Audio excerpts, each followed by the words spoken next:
رمضان كريم كريم كريم شهر عظيم عظيم عظيم الحمد لله نحمده ونستعينه ونستغفره ونعوذ بالله من شرور أنفسنا ومن سيئات أعمالنا من يهده الله فلا مضل له ومن يضلل فلا هادي له أشهد أن لا إله إلا الله وحده لا شريك له وأشهد أن سيدنا ونبينا محمد عبده ورسوله لا نبي بعده اللهم صل على سيدنا وحبيبنا وقدوتنا ومولانا محمد وعلى آله وصحبه أجمعين أما بعد. Bapak, ibu-ibu dan anak-anakku sekalian, puji dan syukur marilah kita panjatkan kehadirat Allah Subhanahu wa taala atas segala limpahan karunia rahmatnya yang tak pernah putus kepada kita. Dari kita bangun tidur sampai kita tidur kembali, tak pernah putus kita dari rahmat Allah, dari nikmat Allah. Semalam hari ini Allah masih memberikan kita rahmat hidup, rahmat sehat walafiat, dan utamanya adalah nikmat Islam dan hidayah kepada kita yang memungkinkan kita melangkahkan kaki menuju tempat yang mulia ini. Di rumah sakit terbaring saudara-saudara kita yang Allah sedang cabut nikmat sehatnya. Kendati pun ingin bergabung bersama kita, tapi apa daya, tubuh tak kuasa karena Allah sedang mencabut nikmat sehatnya. Tapi di sisi lain juga ada saudara-saudara kita yang Allah kasih nikmat hidup, nikmat sehat, tapi dicabutnya hidayah, sehingga tak tergerak hatinya untuk menghidupkan malam-malam di bulan suci Ramadan ini. Gak mampu melangkahkan kakinya menuju tempat masjid-masjid dan mushola di mana saja gitu ya, karena Allah cabut hidayahnya. Semoga Allah terus memberikan hidayahnya kepada kita sampai nanti ajal menjemput kita. Salawat dan salam tak lupa kita haturkan kepada junjungan kita Nabi Muhammad SAW beserta keluarga dan sahabatnya, dan semoga kita termasuk golongan umatnya yang akan mendapatkan syafaat di yaumil akhir nanti. Bapak ibu sekalian, alhamdulillah di malam di penghujung Ramadan ini ya, sudah masuk babak semifinal mungkin ya. Kalau penyisihan di awal masih banyak Pak, masjid-masjid dan musola masih penuh. Masuk babak 16 besar agak maju sedikit karena memang semakin difilter gitu. Dan di penghujungnya semifinal makin sedikit lagi gitu ya. Mudah-mudahan kita termasuk yang akan masuk final nih. Kita menuntaskan ibadah kita di bulan suci Ramadan ini sehingga kita masuk Syawal nanti, yang artinya peningkatan, bertambah iman kita gitu ya. Setelah kita digembleng selama 1 bulan di bulan suci Ramadan, bertambah keimanan kita sehingga ibadah kita pun akan semakin penuh dengan semangat dan girah, walaupun kenyataannya justru terbalik gitu Pak. Di masjid saya begitu masuk 1 Syawal jamaah hilang lagi Pak. Begitu di awal Ramadan kemarin penuh sampai keluar gitu, alhamdulillah. Tapi begitu Syawal hilang lagi tuh Pak, nggak ada lagi. Kenapa di bulan suci Ramadan ini justru orang begitu berbondong-bondong hadir? Bukan hanya soal kenapa Ramadan ini menjadi bulan yang mulia, tapi bersama dengan itu Allah meniupkan ruhul hidayah ke relung hati setiap orang-orang mukmin, baik itu yang tinggi imannya, yang kuat imannya, maupun yang lemah imannya, sehingga tiba-tiba saja masjid dan musola kita penuh. Yang tadinya kosong gitu ya, tiba-tiba saja menjadi penuh. Kenapa? Allah meniupkan ruhul hidayah ke relung hati semua orang-orang mukmin yang biasanya sholatnya di rumah, berangkat ke masjid, padahal cuma sholat sunnah, sholat taraweh, tapi rasanya ada yang kurang kalau kita tidak melakukannya, sehingga tergerak hatinya untuk berangkat ke masjid, sehingga masjid-masjid dan musola penuh. Akan tetapi selepas itu, bagaimana kita mempertahankan hidayah ini? Ada orang-orang yang dikasih begitu semangatnya giroh beribadah, tapi kemudian di hari keberapa sudah lemah lagi, diserahkan lagi hidayahnya. Setelah siang hari berpuasa, capek, enaknya di rumah kita nonton TV ya Pak, rebahan. Tapi kita berangkat karena ada hidayah yang masuk ke dalam relung hati kita. Tapi kemudian bagaimana selanjutnya kita mempertahankan hidayah yang mahal ini agar kita tidak kehilangan semangat, agar kita tidak kehilangan hidayah, sehingga sampai akhir Ramadan kita bisa terus hadir di masjid ini. Bahkan di akhir Ramadan itu harusnya tadi seperti Pak MC bilang, kita gaspol nih. Di akhir Ramadan kita justru nggak pulang, kita berdiam di masjid, kita menghidupkan malam-malam di akhir Ramadan ini. Maka memang cara kita mempertahankan hidayah itu tidak lain, yang pertama adalah bagaimana kita meningkatkan ibadah kita. Kita paksain, udah nggak ada cara lain, dipaksain.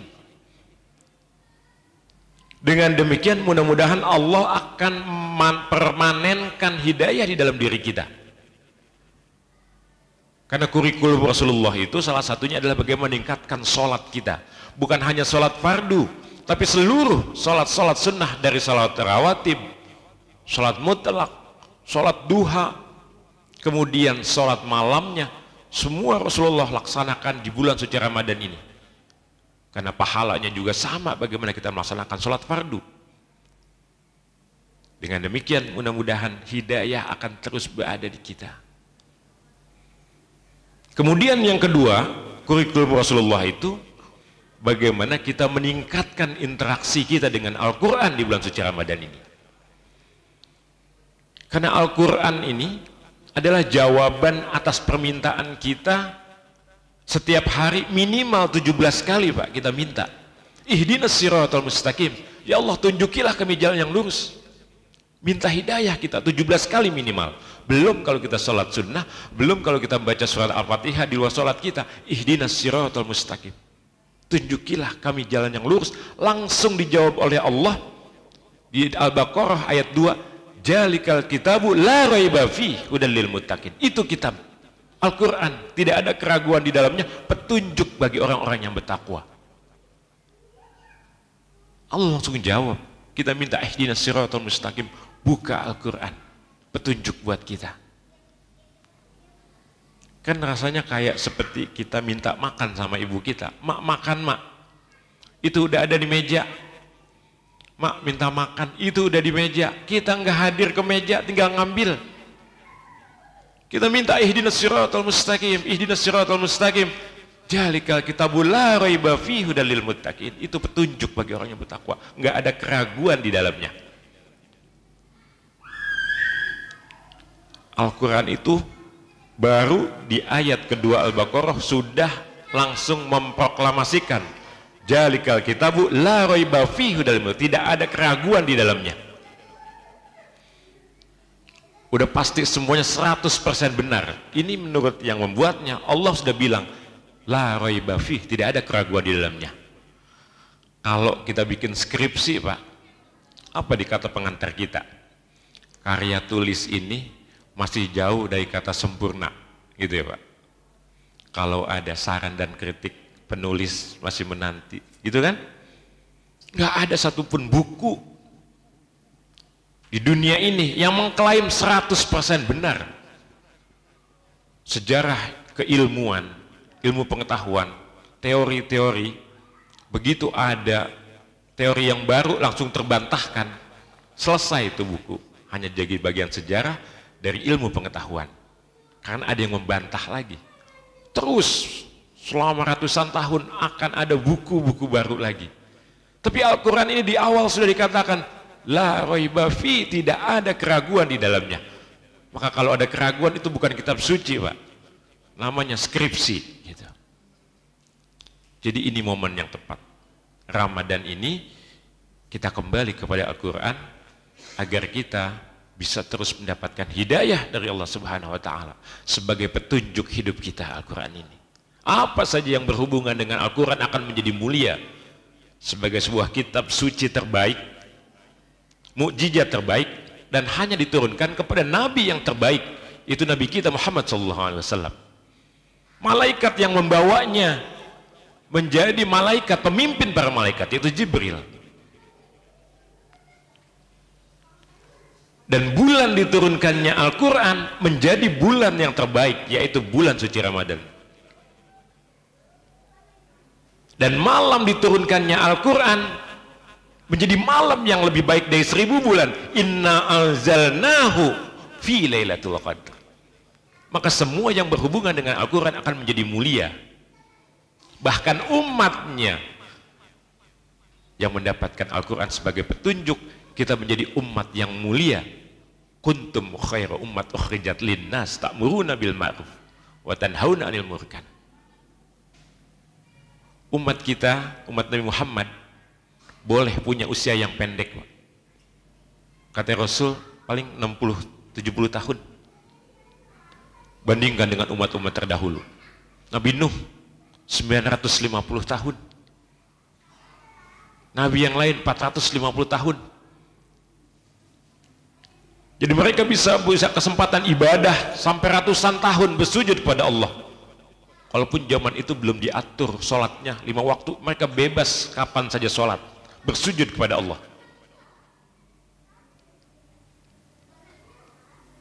Tapi kemudian Allah menurunkan Al-Quran kepada kita, dan kita menjadi umatnya Rasulullah yang merupakan khataman nabiyyin, nabi yang terakhir. Inilah pembeda kita dengan umat-umat terdahulu. Umat terdahulu tidak ada kewajiban untuk menyampaikan dakwah agama kepada yang lainnya. Begitu Nabi dan Rasulnya wafat, akan datang Nabi yang baru, akan datang Rasul yang baru. Tapi Nabi kita khataman Nabi, Nabi yang terakhir. Siapa lalu yang akan mendakwahkan agama ini? Maka semua yang mengucapkan asyhadu an la ilaha illallah wa asyhadu anna muhammadar rasulullah, di pundaknya ada kewajiban untuk menyampaikan agama ini. Bukan tugas ulama, bukannya tugas ustadz, para kiai dan lain sebagainya. Tapi semua orang-orang yang mengaku sebagai muslim ada kewajiban untuk mendakwahkan agamanya. Inilah yang membuat kita menjadi khair umat, umat yang terbaik dibandingkan umat-umat yang terdahulu. Maka semua yang berhubungan dengan Al-Quran akan menjadi mulia.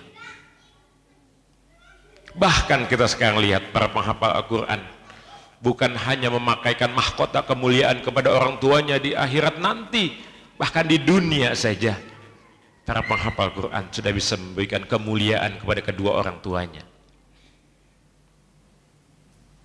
Jadi marilah momen Ramadan ini kita sesuai dengan yang dicontohkan oleh Rasulullah, kita kembali untuk berinteraksi dengan Al-Quran. Kita baca Al-Quran, kita kaji Al-Quran, kita tadabburi Al-Quran sebagai petunjuk hidup kita. Kenapa banyak orang-orang yang sekarang sedikit sekali interaksi dengan Al-Quran? Karena nggak tahu betapa berharganya kitab ini, betapa berharganya buku ini yang Allah kasih kepada kita. Gelombang mu'allaf di luar negeri sudah tidak terbendung lagi, Pak, ketika mereka membuka Al-Quran dan mereka menemukan kenyataan bahwa kitab ini bukan manusia yang bikin.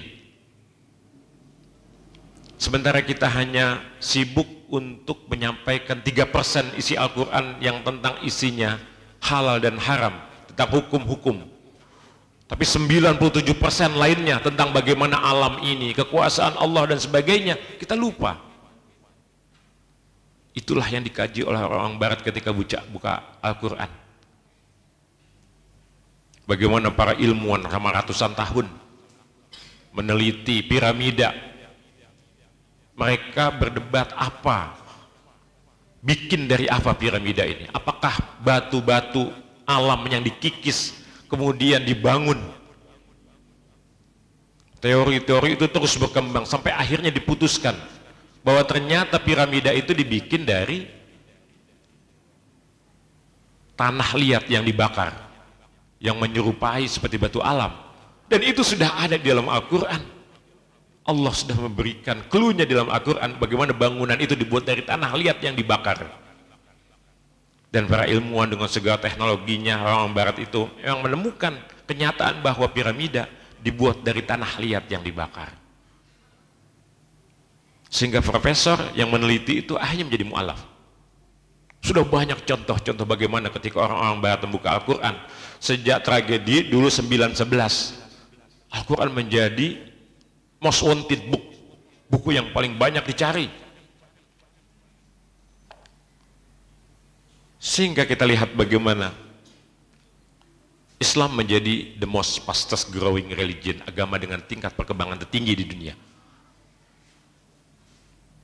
Tahun 2022 data terakhir kan ada 8 miliar umat manusia.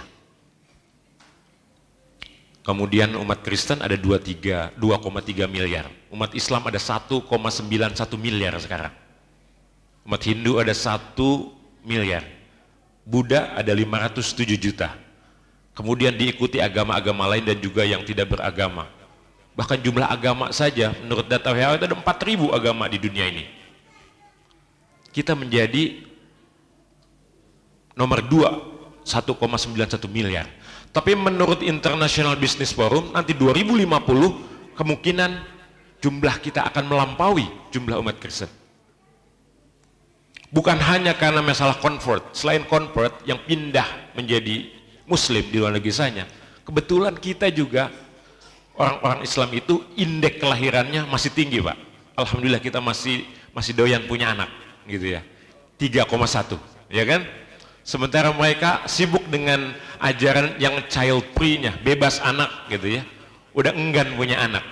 Bahkan di Jepang mereka krisis populasi. Ada 9 juta rumah yang terabaikan karena nggak ada punya ahli waris sehingga diambil alih pemerintah. Di barat mereka enggan punya anak, kalaupun ada paling indeksnya sedikit 1, tapi umat Islam alhamdulillah ada masih 3,1, termasuk kontribusinya dari bapak saya. Ayah saya anak ke-11 Pak gitu. Jadi ayo Pak, jangan ragu-ragu, jangan cuma 2 anaknya ya. Jadi kita akan menjadi umat yang lebih besar nanti 2050. Ini bukan menurut kita Pak, menurut mereka. Makanya kemudian hidayah ini mahal. Tidak semua orang mendapatkan hidayah. Karena Allah kan ya muqallibal qulub, maha pembolak-balik hati. Kalau mau dikasih hidayah semua 8 miliarnya sholat semua, sujud semua Pak. Tapi kenyataannya Allah memberikan hidayah kepada orang-orang yang Dia kehendaki. Karena hidayah bukan berdasarkan kepintaran. Kalau pintar Haman Pak, pendampingnya Fir'aun yang membuat kerajaan Fir'aun menjadi megah begitu, nggak dapat hidayah dia. Bahkan anak Nabi Nuh, bahkan paman Nabi, kakek Nabi, betapa Nabi kita menginginkan saudaranya itu, familinya, keluarganya, tapi nggak ada daya. Karena innal huda hudallah, karena hidayah itu punya Allah, Nabi saja tidak bisa. Maka kita bersyukur malam hari ini Allah memilih kita menjadi orang-orang yang mendapatkan hidayah. Malam hari ini, di malam ke-26 ini, kita masih hadir di sini. Dari 1,91 miliar umat Islam, berapa Pak yang melakukan sholat, yang masih berpuasa? Enggak semua kan? Bahkan yang masuk ke masjid sholat saja tidak semua sholatnya diterima gitu. Maka kita bersyukur bahwa hidayah masih melekat di dalam diri kita, maka kita terus melakukan ibadah. Kita baca Al-Quran agar hidayah itu tidak lepas. Karena ini adalah musibah dalam beragama. Kita sudah minta doa yang kita hafal betul. Allahumma inna nas'aluka salamatan fid din. Ya Allah, kau minta selamat dalam beragama. Urusan sehat, urusan rizki, itu nomor sekian. Yang pertama minta salamatan fid din, selamat dalam beragama. Dan doa yang lain Rasulullah mengajarkan wala taj'al musibatana fi dinina, dan jangan jadikan kami musibah dalam beragama. Apa itu musibah dalam beragama? Hilangnya giroh kita dalam melaksanakan perintah-perintah agama. Puncaknya adalah lepasnya hidayah dari kita. Kita menjadi murtad, menjadi kafir. Itu adalah musibah dalam beragama. Dan cirinya adalah ketika kita sudah mulai malas melaksanakan ibadah. Azan berkumandang, kita asik dengan kehidupan kita. Dimulai dengan tanggung, nanti sebentar lagi. waktunya masih panjang gitu ya. Oh, waktu ini masih bisa di akhir nanti. Begitu banyak alasan-alasan yang bukan uzur, lama-lama kita akan semakin nikmat meninggalkan tanpa ada rasa bersalah. Maka pada akhirnya benar-benar kejadian musibah tanafi dinina, musibah dalam beragama. Marilah Bapak Ibu sekalian, di bulan suci Ramadan ini kita sempurnakan ibadah kita, kita paksakan ibadah kita nih supaya Allah memberikan hidayahnya sampai nanti ajal menjemput kita. Karena kita nggak tahu akhirnya, ya. Hidayah bisa kepada siapa saja. Dulu Arnold van Doorn, salah satu pemimpin partai anti-Islam di Belanda, yang meneriakkan anti-Islam, sekarang jadi mu'alaf, Pak. Kemudian di Belanda juga ada Joran van Cleveren, dia itu parlemen Belanda anti-Islam, yang dia punya tagline dulu itu Quran itu racun. Betapa bencinya dia sama Islam, tapi hari ini menjadi mu'alaf. Di Jerman ada pemimpin partai yaitu Arthur Wagner, dia itu dari Partai Alternatif for Jerman. Dan ini sama nih, partai anti-Islam yang selama ini mengkampanyekan anti-Islam. 2018 dia mu'alaf, tadinya tidak dipublikasikan, dia mau belajar sendiri. Begitu dia publikasikan, langsung ancaman-ancaman dari teman-teman partainya yang merasa terancam. Tapi kemudian dia belajar bertekad, dia menjadi imam. Padahal tadinya seorang pembenci Islam, yang dia bahkan membuat karikatur tentang kejelekan Islam Muhammad di Jerman, sekarang mu'alaf. Maka hidayah itu mahal dan Allah berikan kepada siapa yang dikehendaki. Demikianlah tausiah singkat ini, mudah-mudahan mengingatkan kepada kita bahwa marilah kita jaga hidayah sesuai dengan kurikulum Rasulullah. Yang pertama, kita tingkatkan sholat kita, ibadah kita, kemudian kembali kepada Al-Quran, kita tadabburi, kita baca gitu ya, kita kaji, dan terakhir kita tutup dengan meningkatkan infak di bulan suci Ramadan ini. Kalau hari biasa fi kulli sumbulatin matun habbah, dari setiap butir itu ada 7 tangkai, kemudian dari tangkainya itu ada 100, itu infak di hari biasa. Maka di bulan suci Ramadan Allah melipat gandakannya 10 kali lipat lagi. Maka kita tutup nanti Ramadan kita dengan menyempurnakan dengan zakat fitrah dan juga infak dan sedekah yang lainnya. Mudah-mudahan ini usaha kita agar Allah membuat hidayah di dalam diri kita permanen, sehingga kita nanti kembali kepada Allah dalam keadaan muslim. Karena wala tamutunna illa wa antum muslim. Demikianlah, billahi taufiq wal hidayah. Assalamualaikum warahmatullahi wabarakatuh.